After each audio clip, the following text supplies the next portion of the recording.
어떤 대학생이 시험을 치렀는데 F 학점을 받았다고 합니다. 낙제점이죠. 그래서 교수님을 찾아가서 이렇게 말했다고 합니다. 교수님, 저는 이번 시험을 제가 잘 준비했다고 생각하지는 않습니다. 하지만 나름대로 저도 최선을 다했다고 생각합니다. 네, 정말이지 제 답안지가 F 학점은 아니라고 생각합니다. 그랬더니 교수님 빙그레 웃으시면서 대답했다고 합니다. 나도 자네 점수가 F 학점은 아니라고 생각하네. 그런데 F 학점이 내가 줄 수 있는 최저 점수라네. 더 낮게 주고 싶어도 다른 점수가 없어서 할 수 없이 그 점수를 주었다네. 이렇게 대답했다고 합니다. 이런 경우를 가리켜서 고사성어로 뭐라고 말할까요? 설상가상이라는 말이 어울리지 않겠습니까? 네, 설상가상이란 눈이 오는데 그 위에 서리상자, 서리까지 내린다. 우리가 흔히 고난이 겹칠 때, 어려움이 겹칠 때 사용하는 단어입니다. 우리가 철로 역정을 읽어보면 겸손의 골짜기를 통과하면서 주인공 순례자 크리스찬이 마귀 아블론과 싸우면서 상처를 입고 가까스로 주님의 도우심을 통해서 이 마귀를 물리치고 골짜기를 벗어납니다. 그런데 겸손의 골짜기를 벗어나자마자 또 다른 골짜기가 시작됩니다. 바로 그 골짜기가 사망의 음침한 골짜기였어요. 이 골짜기에 들어서자마자 두 사내가 허우적거리면서 다가오는 것을 만나게 됩니다. 어디로 가느냐 그러니까 당신은 절대로 이 골짜기를 들어설 생각을 하지 말라고. 캄캄한 어둠이 있고 거기에는 괴물과 용들이 가득하고 신음소리로 가득 차 있다고. 목숨을 보존하려거든 아예 이 골짜기를 갈 생각하지 말고 우리와 함께 돌아가자. 이것이야말로 설상가상의 상황이 아니겠습니까? 우리가 인생을 살아가다 보면 한 가지 고난이 비껴가는데 또 다른 더 큰 고난이 우리를 기다리는 경우들이 종종 있습니다.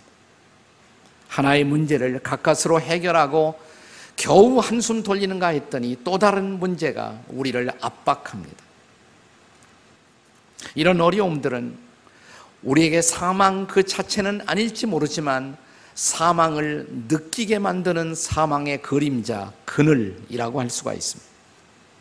오늘 우리가 함께 읽은 시편 본문에 보시면 사망의 음침한 골짜기를 지날지라도, 이 사망의 음침함이라는 단어가 출현하는데 이 단어는 본래 히브리 원어의 짤라무트라는 단어예요. 두 가지 단어의 합성인데 짤이란 단어, 찰이란 단어와 그 다음에 마베트라는 두 개의 단어의 합성어입니다. 문자 그대로 번역하자면 죽음의 그늘, 이렇게 번역할 수가 있습니다. 유명한 킹 제임스 번역이 영어로 번역할 때 이 단어를 이렇게 번역했습니다. 그래서 shadow of death 이렇게 했어요. 죽음의 shadow, 그림자 혹은 그늘, 이렇게 번역한 것입니다. 우리는 인생을 살아가면서 종종 죽음 그 자체는 아닐지 모르지만 죽음을 가까이 느끼는 순간들이 있습니다. 내 곁에 사랑하는 사람이 훌쩍 떠날 때 죽음은 우리에게도 낯선 손님이 아니로구나 비로소 느끼죠. 내가 어느 날 사고를 만나 가까스로 내 생명을 보존할 때, 혹은 뜻밖의 질병을 만나서 고통스러워할 때 우리는 그런 경우 다행스럽게 나는 살아있구나 라고 느끼기보다도 훨씬 더 어쩌면 나도 이렇게 죽을 수 있겠구나 라고 느끼는 순간들이 있습니다. 우리는 모두 예외 없이 이런 사망의 음침한 골짜기를 통과해야 합니다. 이 골짜기를 통과하지 않고 저 새 예루살렘으로 천국 가는 다른 길은 없습니다. 돌아갈 수도 없습니다. 가야 합니다, 이 골짜기는. 그런데 여기 복음이 있습니다. 우리가 철로 역정에서 이 사망의 음침한 골짜기를 통과하는 주인공 순례자 크리스찬을 통해서 받을 수 있는, 들을 수 있는 복음이 있어요. 굿뉴스가 있어요. 이 크리스찬은 마침내 이 골짜기를 통과할 수 있었습니다. 그에게 세 가지 무기가 있었기 때문에 그렇습니다. 이 세 가지 무기는 순례자로 하여금 내 곁에 주님이 함께 계시구나라는 것을 강력하게 느끼게 만들어 주었습니다. 그것 때문에 이 골짜기를 통과할 수 있었어요. 비록 사망의 음침한 골짜기를 지날지라도 해받음을 두려워 아니하면 주께서 나와 함께 하십니다. 주님이 함께 하시면 문제가 없잖아요. 근데 문제는 주님이 함께 하시는 것을 어떻게 경험할 수가 있느냐. 이 순례자 크리스찬으로 하여금 그 주님이 함께함을 경험하게 만들었던 세 가지의 방편이 있습니다. 그 방편들이 뭘까요? 그 첫째는 모든 기도입니다. 모든 기도. 철로역정에 보면 이 사망의 골짜기 어귀에 엄청난 불길과 연기가 쏟아져 나오고 있었어요. 순례자 크리스찬은 겸손의 골짜기를 통과할 때처럼, 아블로온과 싸울 때처럼 칼로만 가지고는 이 골짜기를 통과할 수 없다는 것을 직감적으로 느낍니다. 그래서 칼을 칼집에 꽂고 그 대신 또 다른 신무기를 꺼내 들었습니다. 그 무기가 뭐냐면 모든 기도예요. 모든 기도, 모든 간구. 이 단어는 사실 에베소서 6장 18절에서 유래한 말씀이죠. 우리 한번 다 같이 에베소서 6장 18절을 읽어보겠습니다. 다 같이 시작. 모든 기도와 간구를 하되 항상 성령 안에서 기도하고 이를 위하여 깨어 구하기를 항상 힘쓰며 여러 성도를 위하여 구하라. 전에도 제가 이 구절을 함께 나누면서 말씀을 드렸습니다만 이 짤막한 구절 아래 계속되는 반복되는 단어가 있어요. 모든이란 단어예요. 모든 기도, 모든 간구, 항상, 항상도 all the time, 이렇게 always, 모든 성도를 위하여 기도하라. 모든이란 단어가 반복됩니다. 여기서 인생의 위기 앞에 바울 사도는 우리가 모든 기도를 사용할 것을 권하고 있습니다.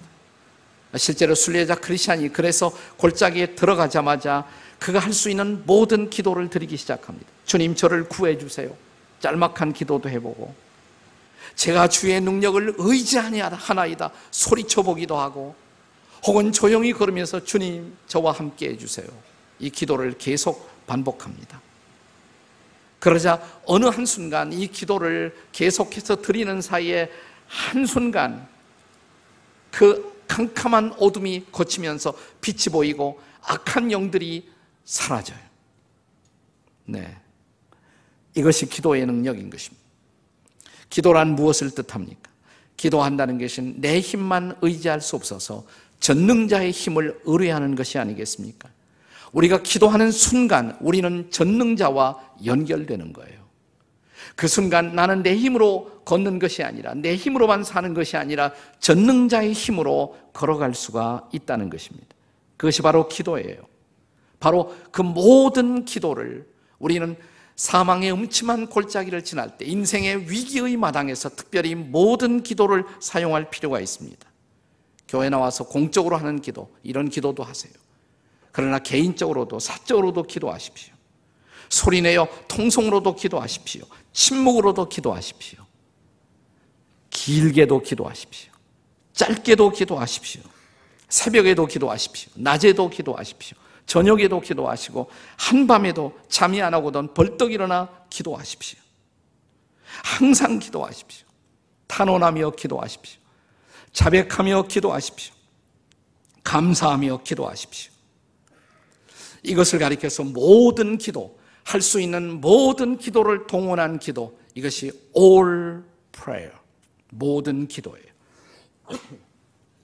우리가 농구 게임 관전을 하다 보면 마지막에 분리할 때 대세를 바꾸기 위해서 사용하는 감독들의 전략이 있습니다. 뭐라고 그럽니까?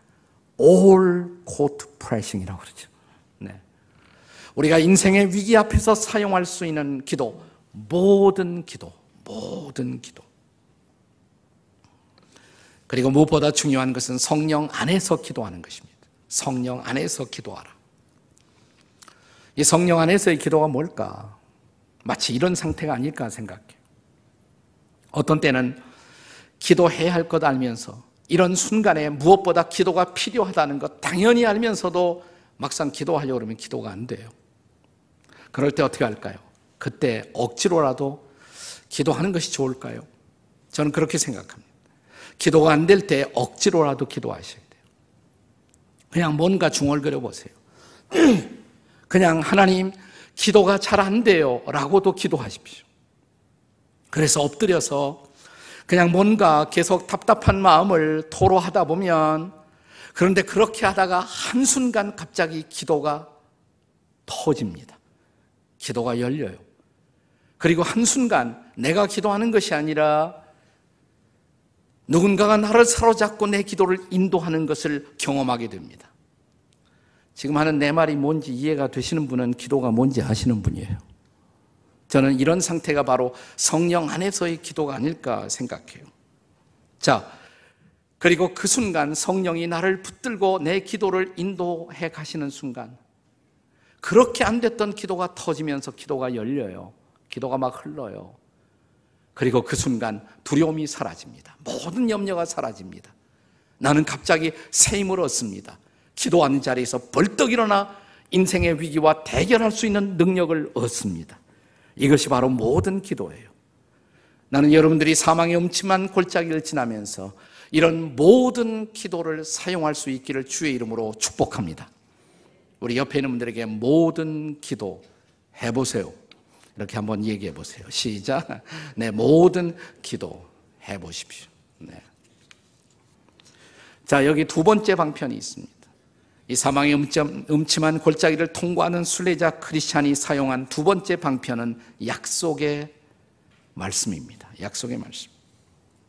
이 철로역정의 주인공 크리스찬이 아직도 불안을 완전히 떨치지 못하고 이 골짜기를 조심성스럽게 걷고 있었을 때 갑자기 앞에서 뭔가 읊조리는 소리가 들려와요. 가만히 들어보니까 성경 말씀이었어요.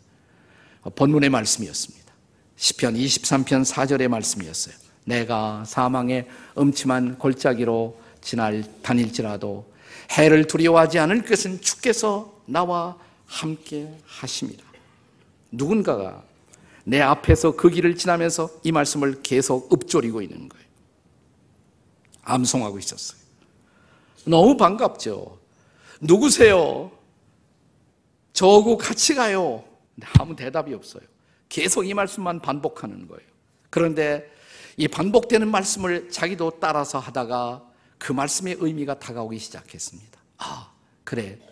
이 앞에 가는 사람과 함께 하시는 그 주님이 나와도 함께 하시지. 갑자기 이 말씀을 통해서 하나님의 임재를 경험하는 그 순간 순례자 크리스찬은 큰 힘을 얻습니다. 말씀의 능력을 경험하는 순간이에요. 바로 이런 경우를 위해서 우리에게 주셨던 말씀이 저는 시편 119편 105절의 약속이 아닐까 생각해요. 같이 한번 읽어보시겠습니다. 시작. 주의 말씀은 내 발의 등이요 내 길에 빛이 나이다. 말씀을 붙들고 묵상하다가 비로소 빛이 보여. 아, 이렇게 하면 되겠구나. 말씀이 빛이 되어 나를 인도하는 것입니다. 동일한 약속을 신약 성경에서도 발견합니다. 사도 베드로의 증언을 들어보세요. 베드로후서 1장 19절의 말씀입니다. 다 함께 읽겠습니다. 시작.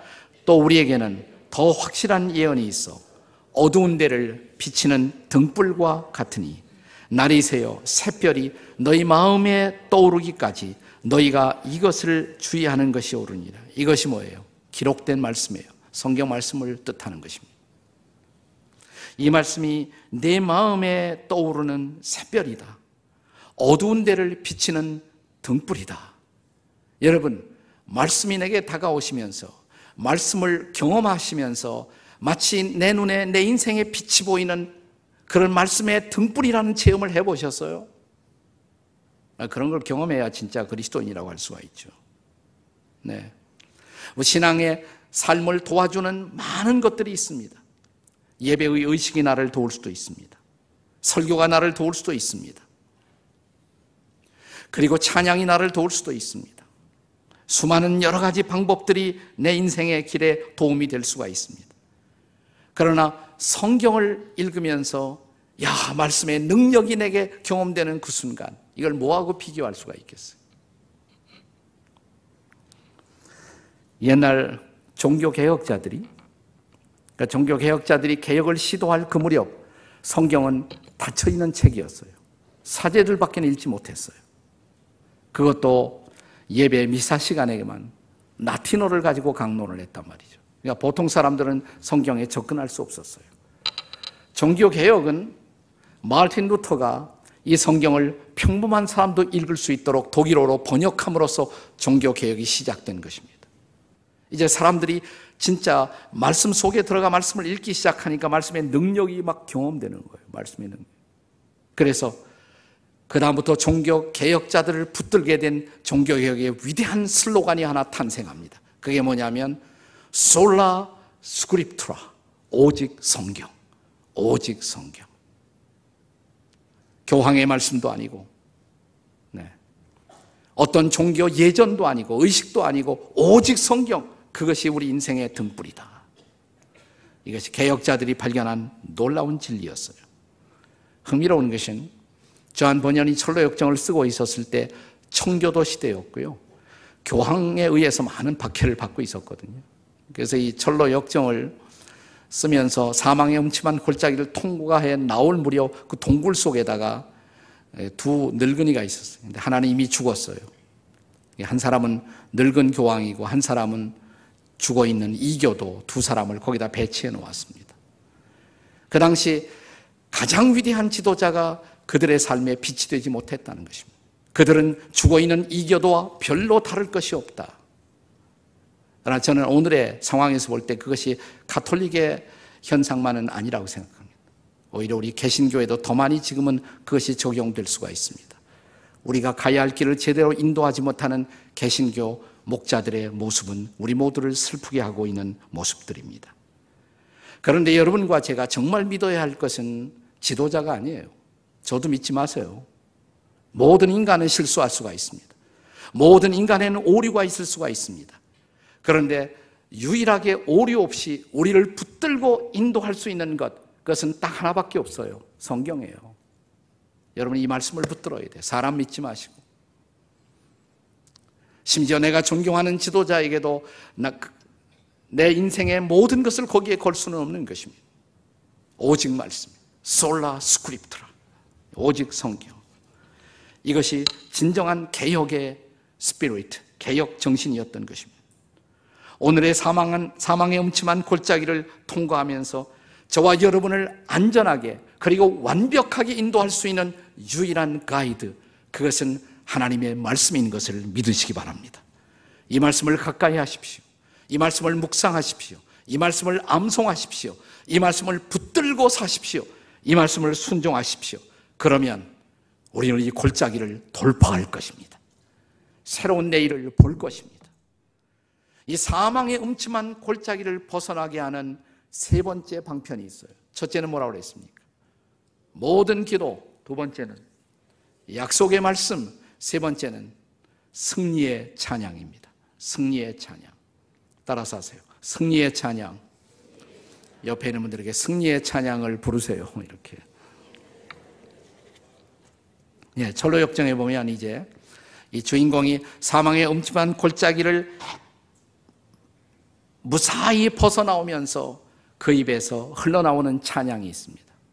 그 찬양의 가사는 다음과 같습니다. 오 경이로운 세상, 달리 어찌 표현하리요. 이 끔찍한 곤경에서 날 지키시고 그 어려움에서 날 건지신 그 손길에 축복이 있으라.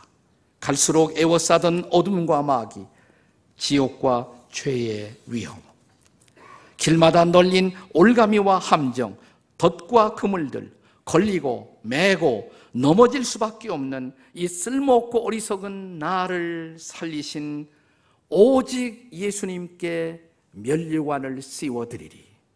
찬양을 하는 거예요. 이제부터 우리의 신앙의 선배들은 이런 고백을 했습니다. 기도는 우리를 영적 싸움에서 견디게 만들지만 찬양은 이 싸움을 끝나게 한다. 다시 반복합니다. 아주 중요한 메시지예요. 기도는 우리를 영적 싸움에서 견디게 만들지만 찬양은 이 싸움을 끝나게 한다. 믿으십니까, 여러분? 따라서 해보세요. 기도는 영적 싸움에서 견디게 하지만 찬양은 이 싸움을 끝나게 한다. 네, 기도한다는 것은 아직도 싸우고 있다는 얘기예요. 근데 찬양하는 순간 싸움은 끝났다는 선언이에요. 여러분, 이 찬양을 부른다는 것, 이것은 이 싸움의 완벽한 승리를 이미 주님 앞에 드리고 있는 모습인 것입니다. 근데 우리의 신앙의 선배들은 종종 아직 캄캄하지만, 아직 어둠이 있었지만 찬양함으로 상황을 전복시킨 놀라운 삶의 모범들을 보여주고 있습니다. 여러분, 바울 사도가 빌립보의 감옥에 들어갔을 때를 상상해 보세요. 그가 아시아를 향해서 가다가 성령님의 인도를 통해서 유럽 땅으로 발걸음을 바꾸죠. 하나님이 유럽의 복음화를 위해서 바울의 발걸음을 전환시킨 것입니다. 그가 유럽의 첫 번째 지방인 마케도니아 빌립보라는 도시에 왔었을 때 전도를 하죠. 이제 한 사람 한 사람, 점치던 여자 종 하나, 점을 아마 잘 쳐서 장사가 잘 됐던 것 같아요. 그런데 그건 귀신에 사로잡혀서 그렇게 한 것입니다. 그러니까 귀신에 사로잡혀서 귀신같이 점을 치던 여종 하나를 만나서 그가 기도로 영적 대결을 통해서 이 여인을 구출합니다. 이 여인이 복음을 받아들이고 그리스도인이 돼요. 그러자 이 여종을 부리면서 돈을 벌고 있었던 그 주인이 화가 난단 말이죠. 그래서 바울을 고발하죠. 우리가 받아들일 수 없는 이상한 풍속을 여기서 전하는 사람들이 있다. 그래서 감옥에 잡혀가요. 말할 수 없이 매를 맞습니다. 그리고 감옥에서 꼼짝 못하도록 착고를 쇠사슬로 손과 발을 매어 놓았습니다. 그런데 그렇게 억울하게 전도하다 붙잡혀 감옥에 들어간 한밤중에 잡혀왔던 동역자 실라와 더불어서 바울은 벌떡 일어나 찬양을 부릅니다. 이 한밤중에 콘서트 찬양이에요. 찬양을 불러요. 근데 그 찬양을 부르는 바로 그 순간 놀라운 일이 일어나죠. 바울과 실라를 메고 있던 쇠사슬이 풀어집니다. 죄수가 도망가면 이 간수는 책임을 져야 하니까 너무 당황해서 간수가 자살을 하려고 하는 순간 도망가지 말라고, 우리는 다 여기 있다고. 하나님이 역사하는 현장에 섰던 이 간수는 너무 놀라서 바울 앞에 엎드려 이렇게 말합니다. 선생들아, 우리가 어찌하여야 구원을 얻으리까? 이때 바울이 찬양하고 나서 전한 놀라운 메시지, 주 예수를 믿으라. 그리하면 너와 네 집이 구원을 얻으리라. 간수가 구원받고 빌립보의 감옥의 문이 활짝 열리고 유럽 선교의 문이 활짝 열리는 놀라운 기적이 일어났습니다. 찬양이 감옥을 여는 것입니다. 찬양이 쇠사슬을 푸는 것입니다. 찬양이 우리의 삶의 진정한 승리를 가져다 주는 것이에요. 한평생 찬양이란 주제 하나만을 가지고 설교를 하면서 셀 수 없는 수많은 사람들에게 은혜와 감동을 끼쳤던 한 사람이 있습니다. 이 사람 본래 군대 쫄병으로 들어갔다가 은혜 받고 나서 군인들에게 전도하기 위해서 다시 군목을 자원해서 들어갑니다. 그는 어디 가든지 그는 한 단일한 주제로 설교를 했습니다. 그의 메시지는 언제나 같았습니다. 이분이 남긴 책이 여러 권이 되는데 그 책 읽어봐도 메시지는 사실 하나밖에 없어요. 그건 범사에 감사하라, 혹은 범사에 찬양하라. 그분의 메시지의 독특함은 이런 것입니다. 우리가 어떤 문제에 둘러싸이면 이 문제에서 나를 구출해달라고, 혹은 어떤 사람을 위해서 중보할 때 저 사람 변화시켜달라고 기도하는데, 그렇게 기도하지 말고 일단 감사를 하라는 거예요. 힘들어도 감사부터 하라는 거예요.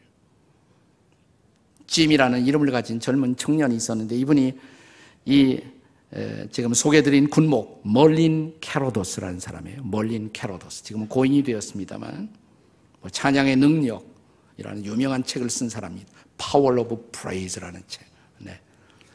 수십만의 인생들을 변화시켰어요. 그런데 메시지는 사실은 단순해요. 짐이라는 청년이, 이 사람은 항상 아버지 때문에 골몰이 앓았습니다. 그 아버지가 알코올 중독자였어요. 그래서 자기 아내와 더불어 자기 아버지를 위해서 기도할 때 항상 기도가 뭐냐면, 하나님 우리 아버지 변화시켜 주세요. 우리 아버지 이 중독에서 구출해 주세요. 그런데 멀린 캐로투스의 설교를 듣고 이런 도전을 받습니다. 당신이 먼저 할 일은 그 변화보다도 먼저 할 일, 그 아버지에 대해서 하나님 앞에 감사해 보시라고. 아니, 이런 상황에서 어떻게 감사할 수 있어요? 당신이 하나님의 주권을 믿는다면, 하나님을 사랑하는 자, 그 뜻대로 부르심을 입은 자들에게는 모든 것이 합력해서 선을 이룬다, 이 말씀을 참으로 믿는다면 그 환경 속에 역사하실 하나님, 그리고 마침내 선을 이루실 하나님, 그 하나님을 믿는다면 찬양할 수 있지 않느냐고. 이 설교를 듣고 충격을 받습니다. 그리고 집에 들어와서 여보, 우리 기도가 틀렸어. 우리 아버지 변화시켜 주세요. 이게 아니라 아버지 주셔서 감사합니다. 나 한 번도 그런 기도 안 해봤거든. 부인이 막 웃으면서 어떻게 당신 아버지 같은 사람을 감사할 수 있어요? 그런데 목사님 말씀이 일리가 있어. 그 말씀 속에 그 하나님의 약속, 모든 것이 합력해서 선을 이룬다면 이것도 마침내 합력해서 선을 이룰 거야. 그렇다면 감사할 수 있잖아. 들어보니까 맞거든요. 그래서 부부가 처음으로 손잡고, 하나님, 이 술주정뱅의 아버지를 주셔서 너무너무 감사합니다. 하나님이 하실 일을 인해서 감사합니다. 하나님을 찬양합니다. 하나님의 놀라운 역사를 인해서 감사합니다. 하여튼 계속해서 감사만 하는 거예요. 아버지가 주정을 부려도 힘들게 해도 계속 찬양하고 계속 감사하고. 2주간이 지나지 않은 어떤 날 이상한 일이 벌어졌습니다. 아버지가 갑자기 하는 소리가 뭐냐면, 야, 예수 믿으면 나 술 끊을 수 있니? 뜻밖의 소리예요. 전혀 상상할 수 없는 그런 말이 아버지 입에서 나왔단 말이죠. 그래서 복음을 전하고 마침내 아버님은 예수님을 영접합니다. 그리고 알코올에서 해방되는 놀라운 기적이 일어났습니다.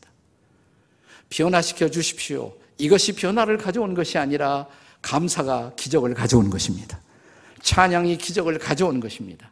여러분, 기도는 싸움이 계속되고 있다는 것을 의미하지만 찬양하는 순간 싸움을 끝내는 것이에요. 여러분, 지긋지긋한 인생의 싸움, 여러분이 붙들고 싸웠던 그 싸움이 종식되기를 원하십니까? 찬양하십시오. 전능하신 하나님께 감사드리시기 바랍니다. 이 상황 속에 역사하실 하나님을 신뢰함으로 찬양하십시오. 싸움은 끝날 것입니다. 골짜기를 벗어날 것입니다. 새 일이 시작될 것입니다. 그 하나님을 경험하는 오늘이 되시기를 주의 이름으로 축복합니다.